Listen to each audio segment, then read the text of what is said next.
Initiating simulation 005. Removing cryosphere. There are 5 million cubic miles of ice on Earth. If it all melted overnight, the ocean rises by 216 feet. Say goodbye to Florida. The entire state is underwater.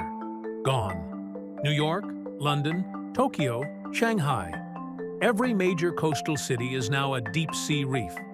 The map of the world is rewritten. The Netherlands ceases to exist. An inland sea forms in the middle of Australia. 40% of the human population loses their home instantly. The greatest refugee crisis in history begins. But drowning isn't the only problem. All that fresh water disrupts the ocean currents. The Gulf Stream stops. Weather patterns shatter. Super hurricanes hammer the new coastlines constantly. And then, the ancient threat. The permafrost in Siberia melts. Viruses and bacteria trapped for 50,000 years are released. The zombie virus isn't fiction. It's biology waiting to wake up. Simulation result: 50% population reduction. Disease and starvation follow the flood.